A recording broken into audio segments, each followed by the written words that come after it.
Bear with me. There we go. There we go. Yay. It's just a little bit slow. So, little recap. What is the menopause? You don't get top marks for this. So this is a little diagram because I've put this up because sometimes terminology is used in different ways when you hear people talk or write about menopause. So when I'm talking about menopause, what I'm tending to talk about is perimenopause. So perimenopause is the lead up to your last and final period. So that's what perimenopause is. Now, this can be anything from a couple of years up to 10 years and sometimes more. So, and it's different for everyone. There's no easy manual for any of this, I'm sorry to say. So that's what perimenopause is, but just for ease, I tend to call it menopause. Menopause actually means your last period. And what we know now is you don't know you've had your last period until you've had a complete year without any bleeding. So without any periods, without any menstruation. Once you've had that year without spotting or anything, then you know then, if you're at that kind of age and you think that's what's going on, that you're then technically post-menopause. Technically, you'd be a year post-menopause, but you only know that looking back at what's been going on. So menopause just means the final period. Post-menopause is, you know, from that final period onwards. So let's go back a little bit from that. So this is what we're seeing a little bit more now. We're seeing a lot of women going through early menopause, which is from the age of 45 and under. So I'm getting approached by many more women that seem to be experiencing a hormonal disruption much earlier in this bracket, in the 40s. You know, you tend to think it's going to be late-ish, maybe 40s, but actually when they start to get symptoms, but it seems to be getting a bit earlier. And then we have this premature ovarian insufficiency, POI. This is the category that I fall under. And so it's just worth recognizing that as well, because if you're going through a menopause in your 30s, there's other implications around that as well. Bone health, heart health, everything else that needs to be looked at. So that's just explaining what that's about. Now, also, let's just think about menopause and think about how long we're living these days. You know, it's only about 120 years ago that menopause really was fairly uncommon because we didn't live that long. Now, I'm not saying that everyone was, you know, dropping dead in their 40s or anything, late 40s. But the average age was about 50 for women. So really, menopause is a fairly new phenomenon. I can't say it. It's a new thing. Phenomenon. So it's fairly new, and you know what? The science is only just catching up with us. You know, each generation of women that comes through, we're living a little bit longer, we're learning more and more. So really, we're learning as we go. We still really don't understand, you know, what's happening to women as we're going through the menopause and having, hopefully, decades post-menopause. This is new stuff. So let's just go on to your brain at menopause. I think that sums it up really, doesn't it? So I've put here, one of the greatest mysteries to women at this age and to the men around them is how the changes in their hormones affect their thoughts, their feeling, their functioning of their brains. And this is so true. You have hormone receptors all over your body, including your brain. So when your hormones are fluctuating through the menopause transition, this is going to affect your brain. And what happens is, what I'm talking about is people that have gone through menopause like naturally. So if you've had surgical menopause or cancer treatment, this going into menopause can be much more abrupt. But if you're like in a normal, natural kind of perimenopause, the hormones are going up and down. Estrogen is pretty much going up and down like this. Nothing's static. Progesterone it's just tending to drop down. So literally from your mid-30s, that progesterone level is starting to just gently drop down anyway. And that doesn't tend to be quite so erratic. It's the estrogen that's going a bit crazy, which we know can cause these symptoms. And the body just is having a bit of a time catching up and knowing where it is. That's why women say they know from one day to the other, they just don't know what's going on with them. Whether they're going to be up, down, sideways, whether they're going to be fatigued, whether they're going to be, you know, depressed. This is why it's so erratic, and it's really frustrating, I know, because it just feels like we've got no control over our body. But we do have control, and I will talk a bit more about that as well. But these changes that are going on in your brain at menopause actually are happening all through your life. As you go through a normal menstrual cycle, I'm sure you're all aware with how your mood and energy can change throughout a cycle. So if you're having a 28-day, sorry, excuse me, or however long your cycle is, you're all aware of what can happen and how you can feel through that cycle. So what's happening is that's just kind of happening a little bit more through menopause, a little bit more noticeable, and without any particular rhyme or reason. Great. So even though it feels like it's like, you know, this new thing, I don't know what's happening to me, I'm out of control, it kind of does happen, but during our lifetime, but we're not aware of it. And also a lot of women, if you're using birth control, perhaps aren't quite in tune with their bodies and their moods as somebody that wasn't. Maybe, just putting that out there. Oh, I'm pressing the wrong button. Here we go. So the main thing that this estrogen affects, and progesterone, all your hormones affect, is the main thing we hear about is mood. Anxiety, you know, some women have never had anxiety before. All of a sudden, they're just feeling really, really anxious. And then women that have had anxiety, it just kind of like goes on steroids. It's super worse. That's really bad English. Depression as well, that can be the other side of it. And then I hear things like irritability, emotional outbursts, anger. Wow, a lot of women get angry, right? This anger comes out. A lack of joy and lack of hope. General kind of apathy and CBA. If you know what that means, it means can't be asked. Yeah, that's what I hear a lot. Just can't be asked for anything. Your va-va-voom's gone, you know, your mojo's gone. It's that kind of feeling. And this is all to do with the way your estrogen affects your neurotransmitters, which I'm going to talk a little bit about later, explain a little bit. I'm not going to go into it loads because I want you to stay awake. Okay, let me just, someone's just.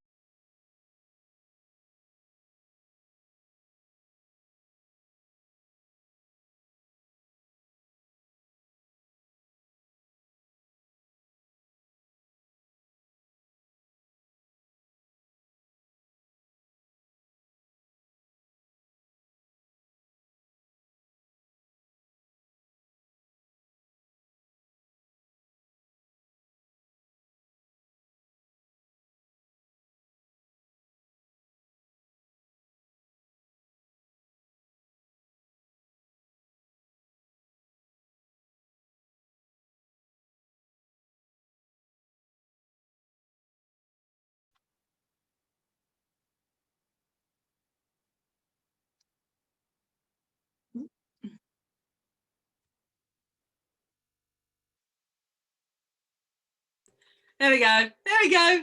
Fixed it. Thank you. I thought I was talking to myself. There we go. So the next thing that the brain, that estrogen really affects in women is this whole memory thing. So women are really struggling with their memory. They get this feeling of brain fog, like they have a kind of like a bit of a cotton wool head, just not quite, you know, not quite grasp. Listen to me, not quite, you know the word, not quite grasping the words they need. Forgetfulness, name recall and forgetting words, you know, forgetting the names of your kids, you know, that kind of stuff. What the name for it is called anonic asphasia or dysnomia as well. So that's what the actual name of what it's called. Concentration and focus can go also, mental fatigue. And one I hear about a lot is the worry about dementia. So I get questions about that a lot, worrying about, you know, am I losing my mind? Quite literally. Am I going mad? Because that's what it can kind of feel like. So these are really common. So would you do you resonate with this, ladies? Do you reckon resonate with some of these symptoms? Yeah, this brain fog, forgetfulness. And you know, it's funny, isn't it? Because you know, there's all the comedians, you know, jokes about, you know, women losing their memory and that kind of stuff. And I think as women we kind of laugh it off, but underneath it sometimes it's actually really worrying, and it can really affect a lot of women, especially, you know, in their careers, if they're used to being high functioning, you know, when they're in meetings and stuff like that, and suddenly all of a sudden they seem to have, you know, lost the plot, but losing their memory. They're not just firing as they were. I think it becomes really serious for a lot of people, and it's this underlying worry, and the worry about it actually just feeds into making it worse, which I will go into in a minute. And I think we just I think also as a part of this memory thing is being just accepting it in a way that it's part of getting older. Oh, well, what do I expect at my age? You know, oh, my memory's getting old. You know, I'm getting on a bit. I'm going to forget words. And yeah, there is a certain element of cognitive decline as we get older, but not in our 50s. Now, the thing is, there will, with these fluctuating changes of hormones, remember the up and down, all these changes, that does have an impact in our brain, as we know. So menopause is a transition from one stage of our life to another. So we've gone from our fertile years to our not fertile years. You know, that's as blunt as I can really put it. So it is a transition, worse for some people than others. So what happens the other side, right? Does your memory suddenly all come back? Does your focus come back? Do you suddenly feel, you know, exactly the way you did before? Jury's out, research is limited, I'm going to be honest. But what does happen, it doesn't mean it just suddenly you keep declining. Actually, looking at what the research is out there, it stabilizes a bit to a new normal, and you get that feeling. What's the best way of putting it? It does come back, but not at the level I don't think it was before. But there's lots and lots you can do to support your brain to get it back up and functioning better than it was. Now, okay, no, I won't talk about that. Now, let's just go on to the dementia thing. Dementia, even though we know about it a lot, is fairly rare, particularly at, you know, in their 50s. And I know there's a lot of cases that it does come on as early, but actually, it's estimated, I've got written here, that it's 0.1% per 1,000 people. So it's quite rare. But I would say, just as a caveat, that if you have done the things I'm going to talk about to help you support your brain, nutrition, all the things I'm going to talk about, and you really are really concerned, and there's maybe a family history, then please, you know, obviously go and see the relevant people and get yourself maybe just go and have a chat with someone to put your mind at ease. Is there anything else? No. Okay. So this is pretty much the most heaviest slide, okay?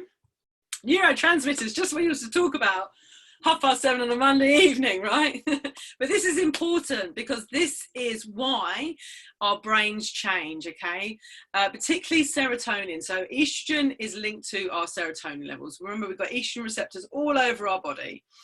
And serotonin is what makes us feel happy. Serotonin is linked to our appetite, just our feel-good feeling, really. And if you look at what's low serotonin is linked to, insomnia, anxiety, impulsive compulsive behaviors, depression. I mean, the list goes on. And all these pretty much everyone's like, oh yeah, that's a menopause symptom, that's a menopause symptom, that's a menopause symptom. It's really, really similar, right? And this is where the human body, you know, it's not as black and white as, you know, as we sometimes wish it was. There's so many crossovers. But you'll start to see patterns. When we talk about stuff, you'll start to see patterns. And also serotonin, and this is key, okay? It's converted to melatonin. Melatonin is what regulates your sleep. And what's one of the biggest side effects of menopause is not being able to sleep. So already, just by looking at that one neurotransmitter, that already is having an impact. If you look at that on your menopausal symptoms. Also, melatonin is it's been linked many times to being anti breast cancer as well. So it is a powerful antioxidant. So I am going to talk more about sleep. So serotonin. I am going to tell you later on what you can do to support these neurotransmitters. Do not panic. Okay, GABA. GABA is another one we want to lift up. Okay, GABA is very calming. Okay, it reduces the amount of adrenaline in your body, reduces anxiety and irritability. And Valium activates your GABA, which is why it chills everyone out. So if it's too high, which I don't tend to come across people having too high a GABA, but again, it can kind of tip the other way. Okay, the next one is dopamine. So dopamine is your reward and kind of pleasure seeking kind of center. So this is when people get addicted to drugs and alcohol, gambling, whatever it is, it's a massive dopamine. So every time they're doing it, they're looking to get more dopamine. So we don't necessarily always want that high. We kind of want that balance, that one. But again, the change in female hormones does affect our neurotransmitters. Oxytocin, our neurotransmitter of connection and love. Okay, so we need this. This is what we're probably all lacking from not getting enough hugs, particularly at the moment. So a good, strong 20-second hug is really good for your oxytocin levels. Know when to hug. If you've got animals, petting a pet will also help that as well. So anything you can do to lift your oxytocin levels would be good as well. It's just an easy win. And we've also got here your stress hormones. Now these play an important role in how your brain is functioning. Okay, so adrenaline and noradrenaline, these are your fight or flight neurotransmitters. We need them. They're great. They keep us out of danger. They help us hit deadlines. They give us energy when we need it in short bursts. It's not all bad, but actually chronic stress will keep pumping out these hormones, and this is when it can have an impact on our brain. And also it's the same with cortisol as well. I mean, I could talk for an hour probably about cortisol. So I'm not going to talk too much about these, but I just want you to see how our female hormones really do play an influence on our neurotransmitters, literally connected into the brain there. So before we go on, okay, so every test in our life makes us better or bitter. Every problem comes to break us or make us. The choice is ours whether we become a victim or a victor. Now, I say this with love and kindness and compassion because I know if someone is in the throes of perimenopause and they're getting everything thrown at them, all the symptoms, you think, oh yeah, well, it's just a choice. It's all right for you kind of thing. And the thing is, sometimes we just take in a little action for ourselves, a little step, which I would say for everyone on this call, you are doing that right now. You've decided to show up, find out more, take a bit of action. And that little bit of action actually is just increasing and lifting up your self-esteem. And what that does, you'll start to create a little bit of trust in yourself, because I really believe, menopause it gets a bit of a bad rap. And I completely understand that women are having a really bad time. Symptoms are awful, relationships are being affected, careers are being affected, health and all that. I really, really do understand it. But there is a flip side to perimenopause. And if we can somehow start to see beyond all the stuff that's going on now, there is actually a lot of benefit the other side. Everything does level out, everything does even out. And to a new level, to a new version of ourselves. So somehow I think it's, even though we gotta look at what's in front of us, of course we do, we need to look at our health and our well-being and everything that's going on, but at the same time it's looking beyond what's going on at the moment and seeing, actually, you know, we can actually make some baby steps going forward and make a change to how we see ourselves post-menopause, whatever your age. Now I say that because it took me actually a long time to come to terms with my early menopause, and I didn't really realize it. You know, it took me a good few years, I would say, to really come to terms with it, and I actually see it as a gift now. Now that has taken an incredible amount of work for me to see it as a gift, but we might not have control over our symptoms. You might not have control over what's going on. You know, you can't switch them on, switch them off, but what we can do, what you can do, is start to notice what's going on with your thinking and start to notice what beliefs you're telling yourselves about what the menopause means for you. Okay, you want to get onto the bit, I'll tell you what to do, right? Yay! Tell us how to fix ourselves. Step 1.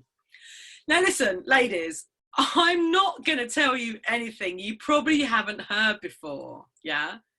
Nothing here, there's nothing in this list you're going to go, yeah, wow, you know, this is groundbreaking research. You know, this is stuff that you've probably read elsewhere.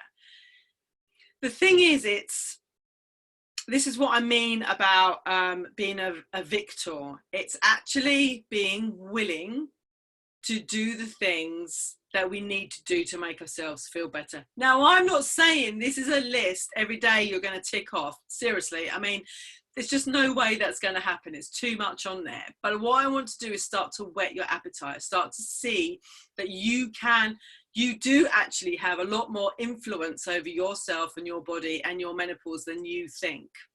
It may not be as much as you want.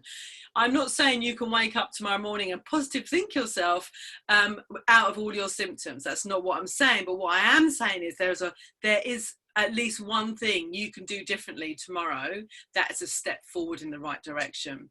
And if you continue to do that, this builds momentum. And once you start to build that momentum, you'll want to do more and more. It's just getting that bit of a push to keep going and stay going. So the first 2 things on here I have made bold, because these are the 2 that will make the biggest influence. Is that what I want to say?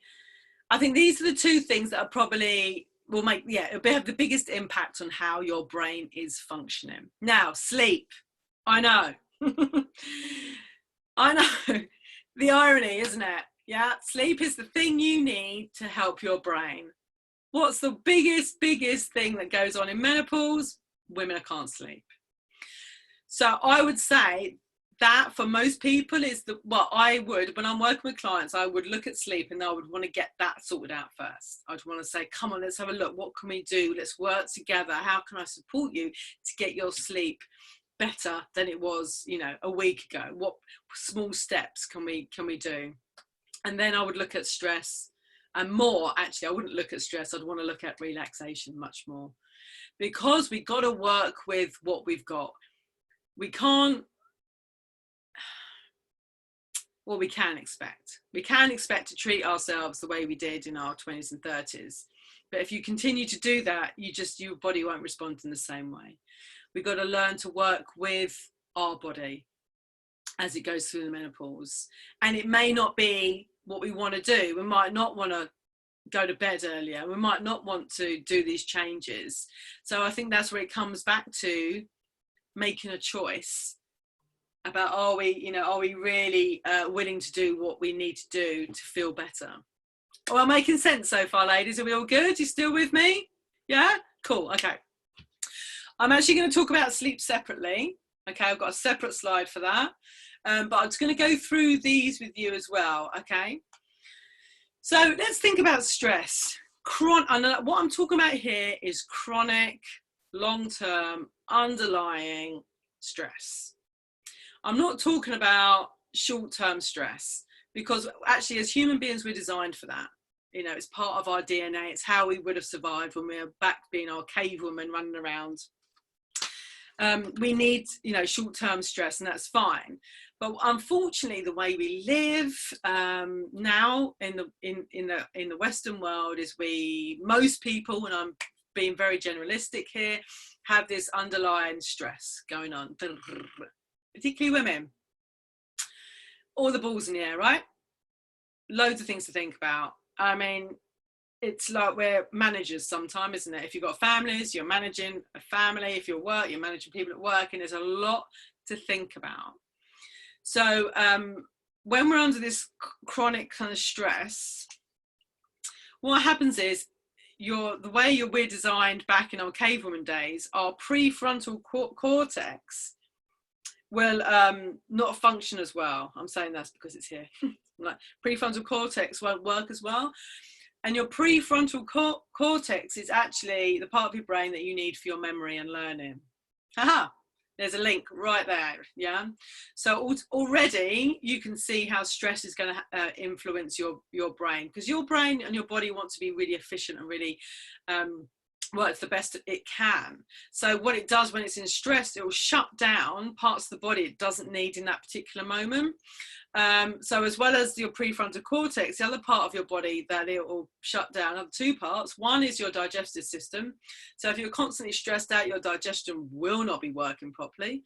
And the other thing also is your hormones, so your reproductive hormones.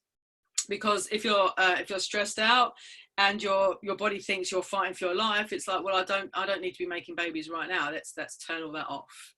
So automatically you can see how that chronic stress is all making an influence on your body. And that's just because the way we are designed. Our bodies have not caught up with us evolutionary wise. It still thinks we are running around in our loincloths or whatever. Okay, I've put in there quiet in the brain. Now, this took me a long time to get my head around, because I was always busy, go. I haven't got time to sit down and quiet. I can't meditate, it's too busy. There are different ways of quietening the brain, but actually this is why I've put it at the top of the list, because of the stress hormones. The more we can learn to quieten the brain, the more your brain can, in a way, kind of relax a little bit, because it hasn't got to quite keep so many tabs open. You know, when you're on the internet, explore your internet, and you've got all the tabs open, loads and loads of them. That's kind of what your brain's like. So we just need to be able to close some of those tabs down, yeah, and do a bit of a reboot. So ways of quietening the brain. Now, this can be different for everyone. There is breathing stuff you can do. There's meditation. There's mindfulness. There's walking in nature. Some people draw. Some people, what else do people do to relax? There's loads of other stuff. You know what I mean anyway. So anything you can start to implement to quieten the brain is going to be your best friend in all of this.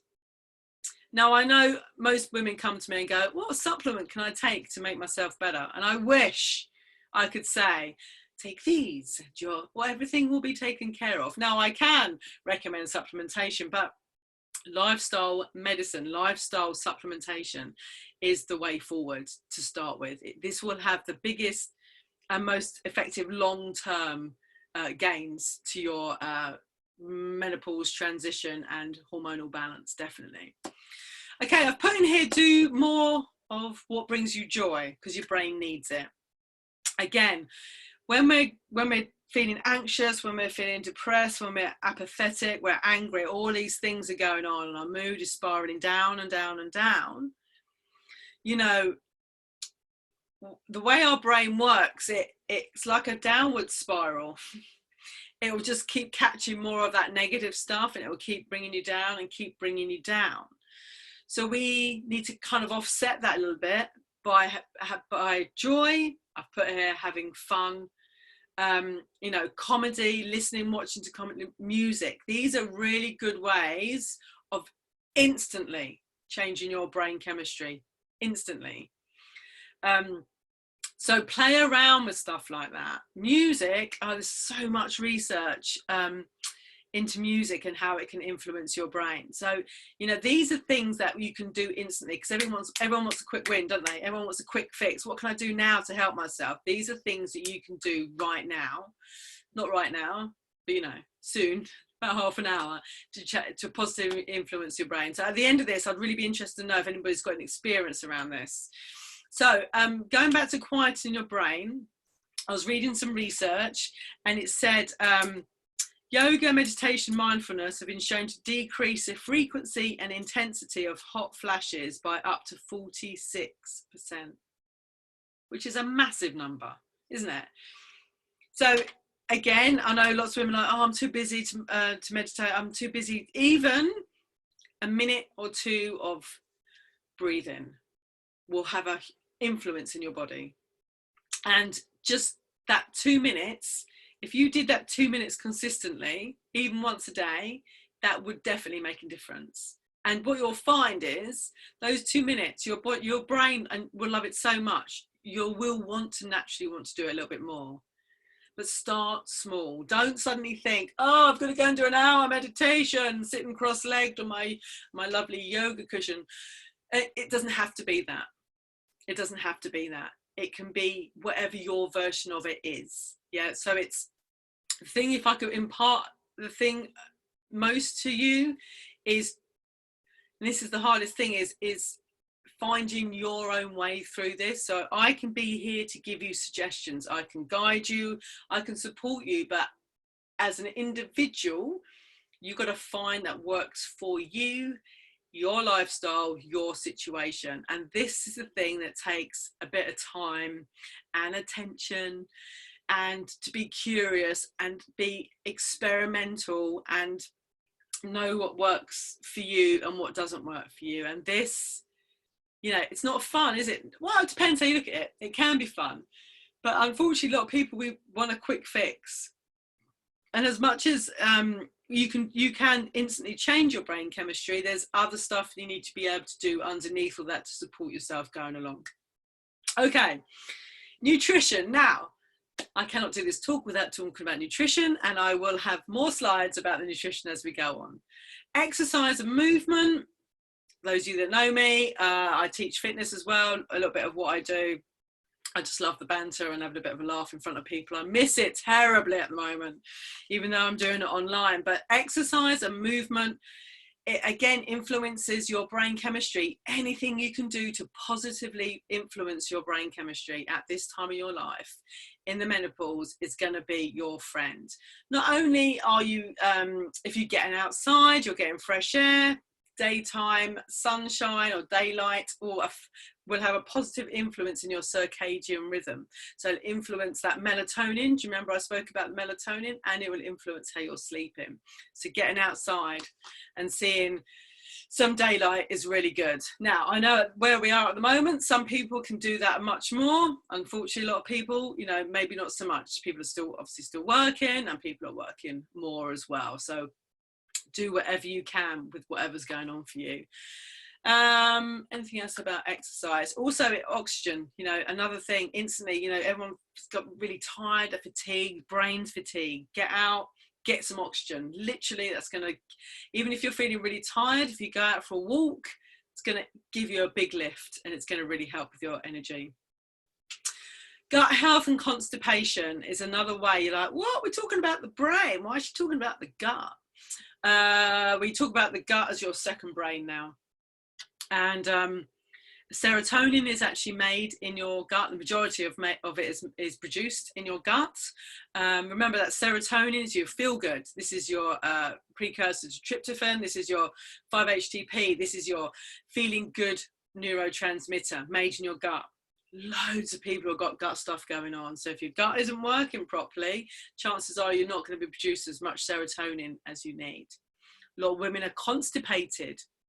What does constipated mean?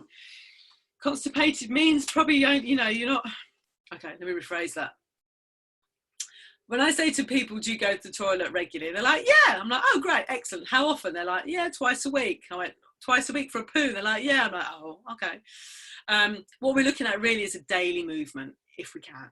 A lot of people struggle with that, but any sort of constipation means that your body is not excreting any excess toxins and excess hormones. Now you'd think you'd want to keep every single bit of hormone you've got, right? But actually we need to be able to excrete excess hormones as well. So if you're constipated, that's going to have an impact on your gut, and it also then have a direct impact then up to your brain as well. And these last few ones here are probably going to be a little bit out the scope of this talk this evening. As much as I would love to talk about all this, I think really I would need to give it some time by itself.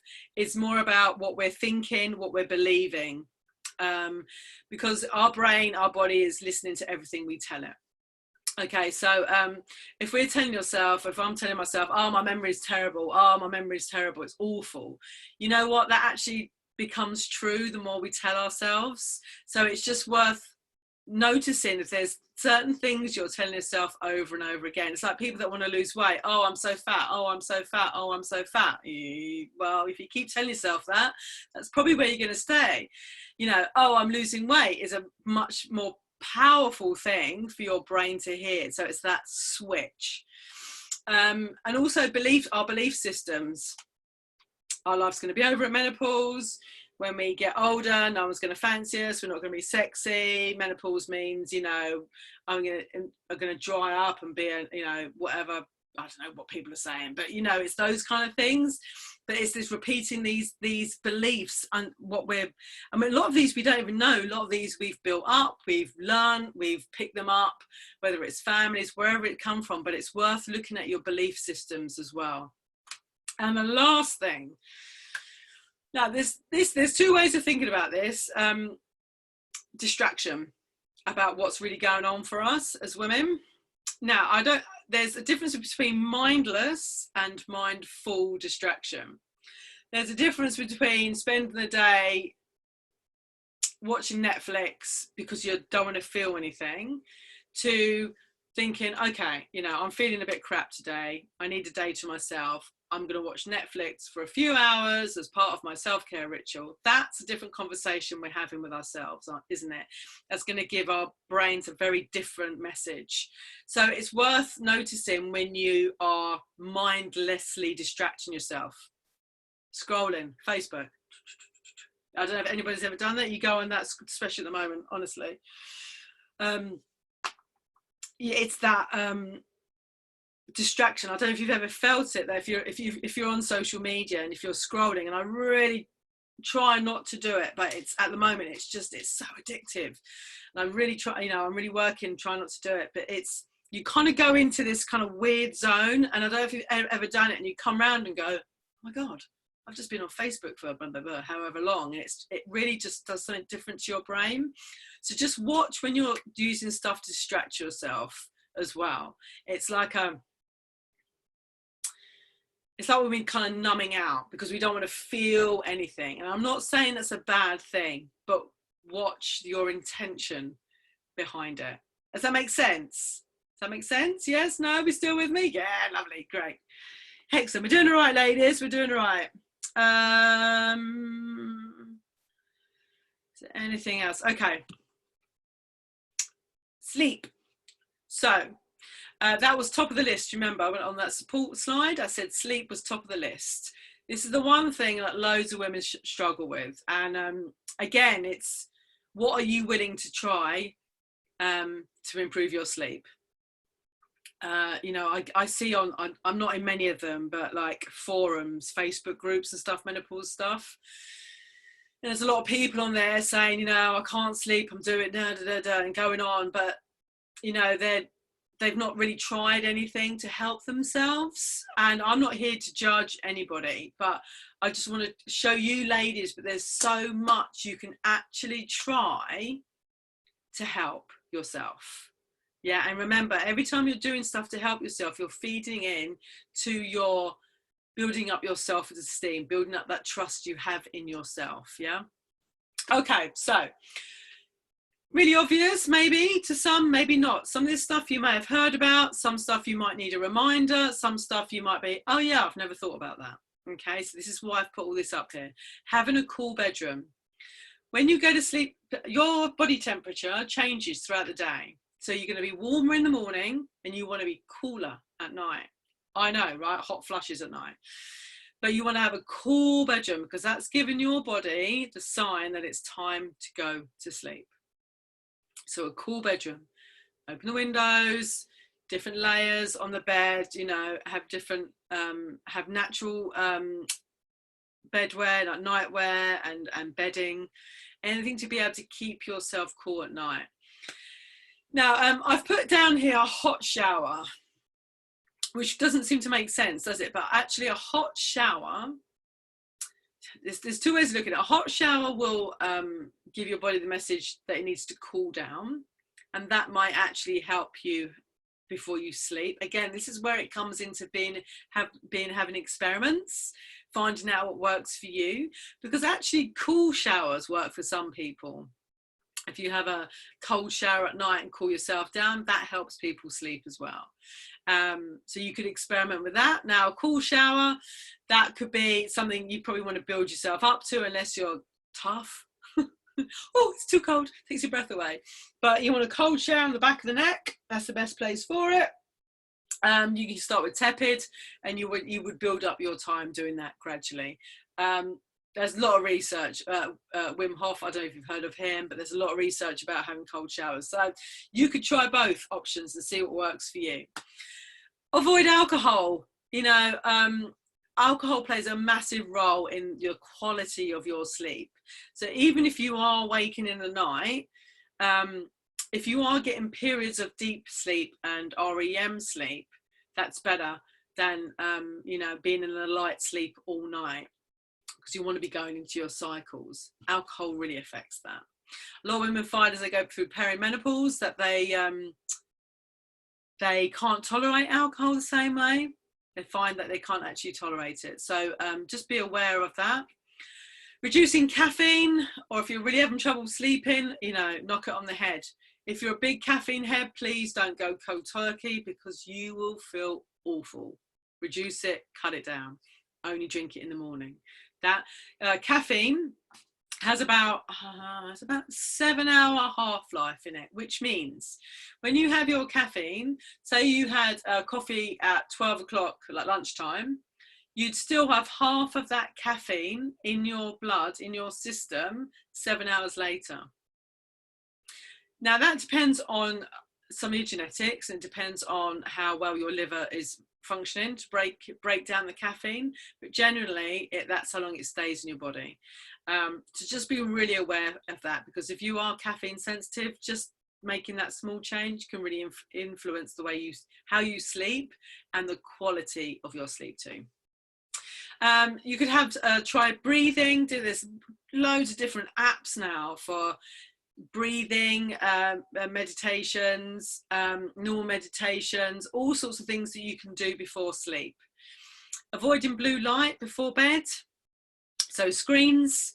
There's loads of stuff. I mean, iPhones have settings on them now. You can change the settings. They go to a cooler, more yellow kind of screen. I know my Mac as well, that changes when the sun goes down. So anything you can do that. You can get blue light blocking glasses. Some people are really sensitive, and blue light from screens, from TV, from phones, from light bulbs can actually will actually massively affect your melatonin levels. And again, do you remember, you know, this is the third time I think I've mentioned melatonin. So it will influence your circadian rhythm. So these are all easy-ish wins, aren't they, for sleep? Gentle movement and stretching, some people find that useful. There's relaxing herbs or teas, so many. I mean, just go down the tea aisle and there's so many different ones you can try.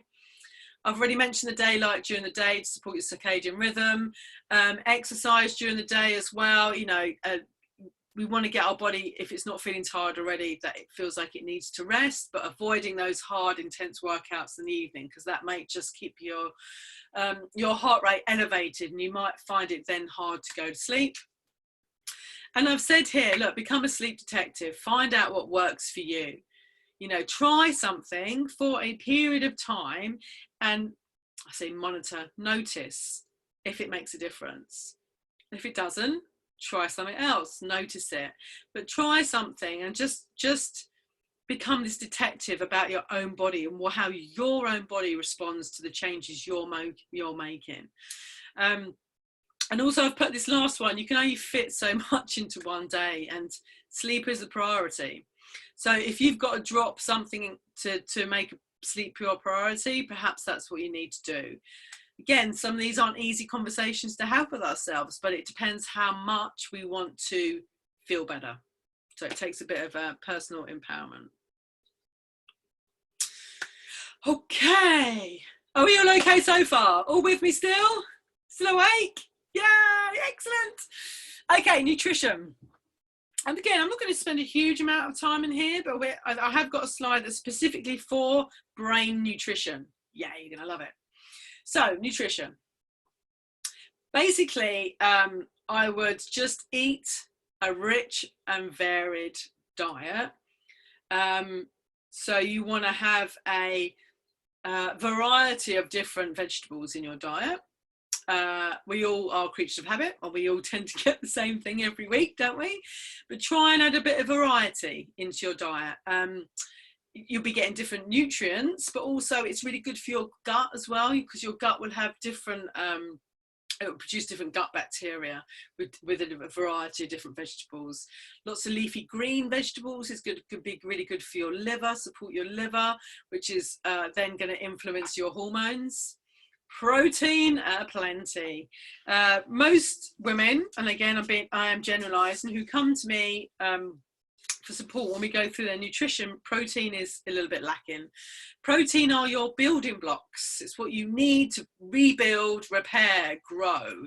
As you're going through the menopause, remember, we're breaking down quicker. You're breaking down bones and you're breaking down muscle. Those two things we need to be building up. I'm not going to go into too much about that in this talk, but you know, this is why we need protein. Protein also will help keep you fuller for longer. It's more satiating, and it will help you if you're switching to a lower carb diet. The same with healthy fats. Healthy fats will help regulate your appetite as protein does. Healthy fats is going to help you keep lubricated from the inside, so it's going to help your joints. Oh my goodness, I didn't put omega-3 on there. I didn't put fish oils on there. Fish oil should be on that healthy fat list. You know, get on the healthy fats. Honestly, it isn't. I think we're becoming more aware now that how much we need healthy fats in our diet. But absolutely, get some healthy fats in. Hydration, again, really overlooked. Easy win for brain health.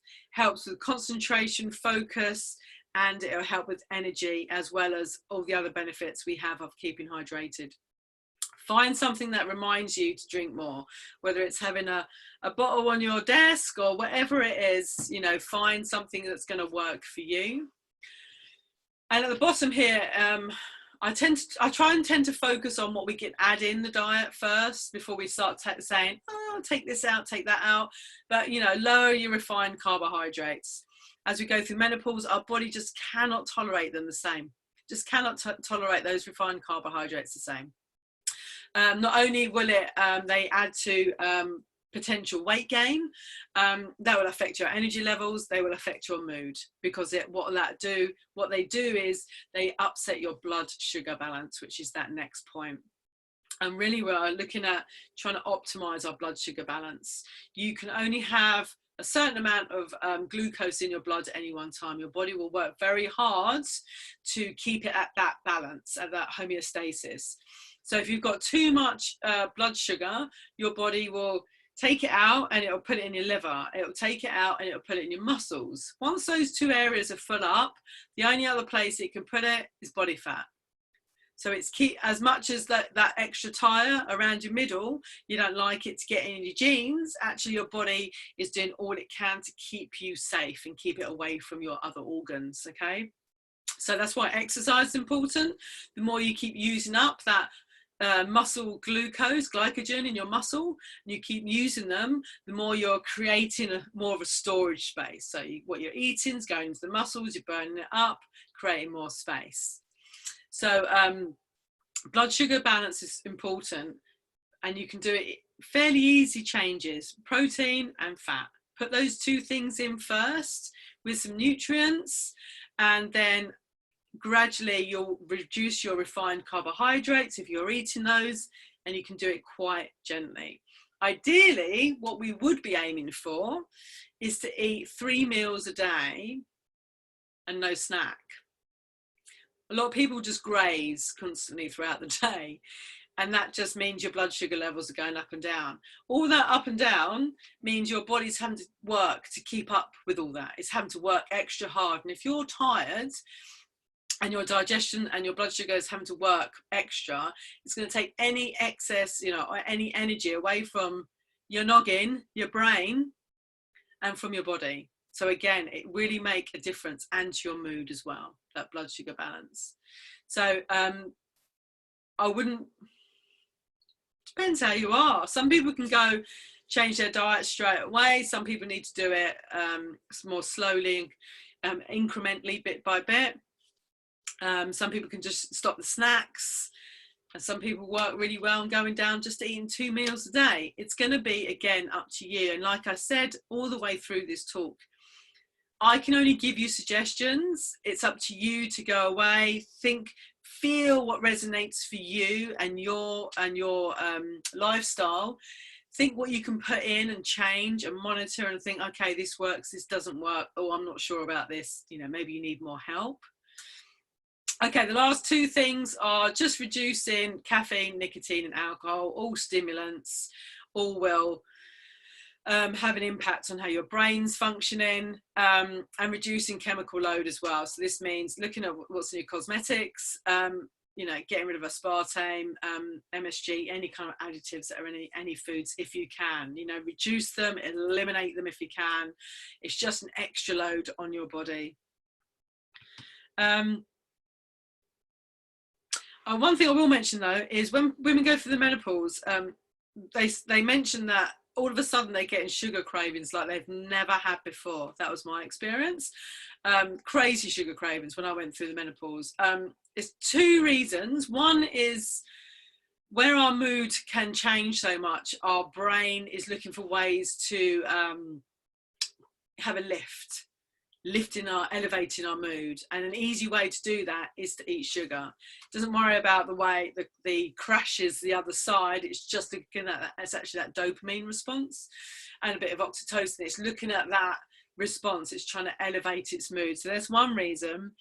And the way our brain responds to glucose and to sugar changes as well as we go because of the hormonal changes.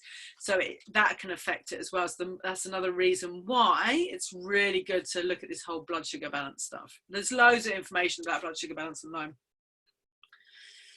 Okay, nearly there. Okay, brain food.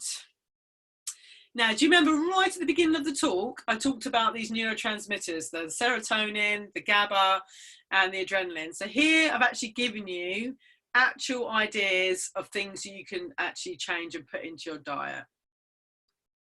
I am recording this, so what I can do is when I send this out, you'll be able to watch the video, and then you'll be able to make a note of these as well. So you can have a little look through and see what you need. So again, do you know, I talked about protein. It's right up there. We need this protein. It's really going to help you with your sleep as well. B6, vitamin C, zinc, iron. Ideally we're getting all of this from food first. Ideally we want to try and get it from our food. Of course, there's supplementation we can take to supplement a good diet. Absolutely, there's some key nutrients we can use, but let's try and get it from the food first, because we've got all those cofactors, coenzymes all working together from the whole food. Okay, increasing GABA. Remember, the GABA was the calming. This is your Valium, this kind of calming kind of feeling. So magnesium, which you can get from all these different foods. Again, a lot of women I work with, I actually say, look, just put some magnesium supplementation in your diet, because it just, especially when they're stressed, because we use a lot more magnesium when we're stressed out. Other ideas there with supplements. There's lots of things there.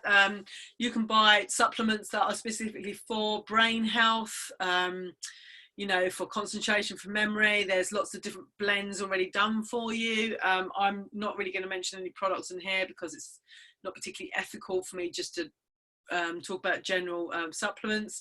There's supplements I can get when I work with clients that you can't actually get unless you're working with a practitioner, which are super cool, but they're really strict about who can use them and who can't. And then I've put right at the bottom here about this decreasing your cortisol and adrenaline. And again, it's just reiterating stuff I've already said, and I've said about balancing the blood sugar levels. Fats and proteins. Ashwagandha is a really good supplement, particularly if you're high stress as well. Okay. The last one I've put here, I quite like this term, lifestyle medicine. I quite like that. Medicine, yeah, I'm just kind of letting that sink in with me, lifestyle medicine. That's why I put it up there. I haven't really mentioned HRT at all. Now, I have used HRT. I am still on HRT. It literally saved my life. It stopped me killing myself. So I am, for me, it worked really well. But I'm also very aware that HRT created a window for me to look after all the stuff underneath. So it's, as it says here, it can be a useful boat to get you to one side to the other, but not so we can ignore the lifestyle changes that we should be looking at as well. Looking after our heart, looking after our bones, looking after our brains, all that stuff as we're going through the midlife change. It needs to be addressed. HRT is great and it can be a life changer. Not everybody wants to use it, and I completely understand that. But it can be a window of opportunity to get some other ducks in a row, if you like. Yeah, I think that's all I was going to say on that one. Okay, last slide. Woo! Oh my God, I've nearly done it in an hour as well. Check me out. Okay, so remember, listen, there's nothing wrong with you. If you're going through the menopause, there's nothing wrong with you. You're going through a transition, a huge flux. It's kind of like puberty, but the other end, yeah? So it's a big change you're going through, but it doesn't mean there's anything wrong with you, and it certainly doesn't mean you need fixing. But maybe it is time to start to listen. Yeah, so it's a good time to start to listen to our bodies. In fact, I think this is an absolute ideal time to listen to ourselves, actually put our needs back at the top of the list. And I believe actually part of the whole menopause experience, the fact that we get these symptoms, it's really like Mother Nature's like going, right, come on, sister, come on, you need to have a look. You need to kind of go within and see what's going on for you, and trying to make some changes so you can come out the other side absolutely blossoming and blooming. That's my take on it. And actually, you know, this is really a time for us to reconnect to ourselves in this menopause. Not everyone's ready. Not everybody wants that. Some people just want to go on HRT and just crack on and just live the way they were living. And I'm, again, not here to make any judgment on any of that. We can all do what we need to do, but there is so much we can do for ourselves. We are not powerless, okay? There may be things, we're powerless over the transition and the fact that our hormones are changing, but we certainly are powerful when we can start to implement changes and take a stand for ourselves and put ourselves a little bit up to the top of the list. And I always work with baby steps. I think baby steps, you know, one at a time, seeing what's going on works much better than massive lifestyle changes. Some people can do it, but I think it's pretty rare to make a drastic lifestyle change and stick with it long term. The brain actually needs a slower transition than that. So I think that's all I've got to say on that. I'm going to stop sharing my screen and then we'll go from there. Brilliant. Okay. Excellent. Phew. Are you all still here? Yay! Well done. Right. Okay, I need to stop recording. Right, I'm going to stop recording.